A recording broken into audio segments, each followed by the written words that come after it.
Now, this was a question that you had gave me, and I thought it was pretty interesting. Real quick, you've kind of explained this already, Hmm. but I want you to kind of give like an average time on what you really think, like on what people spend at work. But you said, how does cloud engineering change time freedom compared to traditional IT roles? Uh, so I'm biased just because I've actually been a cloud engineer, not just what I heard. I heard so IT roles. I don't know other roles. I just know what I've done. IT technician. I think maybe it was just the company I was with. I was Mhm. working 9, 10 hours, and I was doing not a cloud migration, a migration. I was migrating two different banks together. Um, and then I did help desk. I was working like maybe I think like 3, 4 hours, sometimes two. I think not like average like two. No, that's a lie. I was doing like because one of my first help desk job I was doing like an hour on slow days. Okay. It's like Tell me the calls. Like you just had like 1 hour. so it was a company that not it was like 130 employees. It wasn't like Small. yeah, it was a small company. But I heard other help desk roles, they call it hell desk. I didn't even know that was a thing, Yeah. where it's calls nonstop. And I was like, that's insane. But then I got another help desk job at American University. I was doing around like 2, 3 hours a day. Now here's my mindset, and I'm gonna make sure I answer your question. My mindset at there was I know I'm replaceable and I know I'm just a number. I'm gonna leverage this experience, leverage the money, put that money into knowledge, mentors, whatever, so that I can get a skill to make more money. And so I went from American University making 55,000 to $135,000. I almost tripled my income. But I wasn't trying to be the best help desk person solving all the tickets. I was just doing bare minimum, and I don't recommend you do that. Do whatever works for you. But I did what needed to get the job done, and I put all that extra time into learning.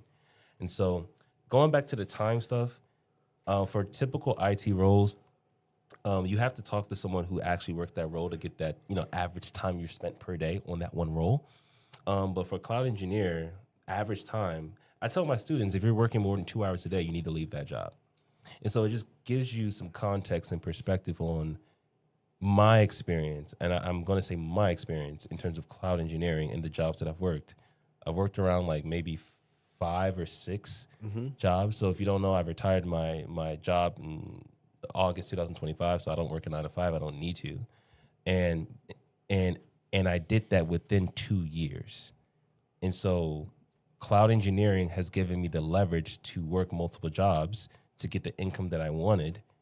And then I remember I was a day trader, still am a day trader, but I use investing I invested 95% of my income, and I got to a net worth level to the point where I don't need to work. If I don't work again, I'm still fine. So I'm saying a lot of different things, but nonetheless, in terms of cloud engineer, it has the highest leverage from my experience, um, in terms of, you know, how much time and bandwidth that you can do at one job, and you can job stack in a way that you can get more jobs and more income. Now, before we get out of here, when you say job stack, are these corp to corp? Are these W So two? all of them. So um, one of the things I look for is number one, I'm not trying to go to jail. I ain't trying to be caught up or anything, blacklisted. And so even when I got my second job, I asked so he was the co-founder of the company. I asked him, "Hey, I got this other opportunity. Like, can I take it?" He's like, so the jobs that I got was 1099 and C2C and W2 when I was doing 3 jobs. And so, but the main thing is I make sure that I'm not breaking any NDAs or any non-compete stuff like that, like anything compliance related. Mm-hmm. Just so like, okay, I can work these jobs and the companies are are aware and know that I can work these jobs. Like I'm not breaking any rules. So I would say that's the most important thing. I will say what this one last thing, Justice, like she is like the C2C person I know. Facts. And the way that she leveraged C2C in job stack, I wouldn't even say job, will get multiple contracts and even outsourcing that work is like the biggest leverage, right? You get the contracts into your business and then you actually have somebody else do the work. And so You can just do the same thing the recruiters do to you for the W two contracts. literally. And it's a whole, it's just like I said, skill set, leverage. It's all the same thing. It's just depending on which direction you want to go But into. it's better because then you had the benefit of showing them how to do the job and giving them the best internship probably they could think of. That's something that I thought about in terms of my students, outsourcing the work to my best students. But there's, like leverage, like that's still a lot of good money. But I realize, number one, my students don't need it. They can get their own jobs to make more money. But then also for my time and energy, it's, day trading, I can make more money and work less. And so, yeah, that's the reason why I went to the, day trading route. Perfect.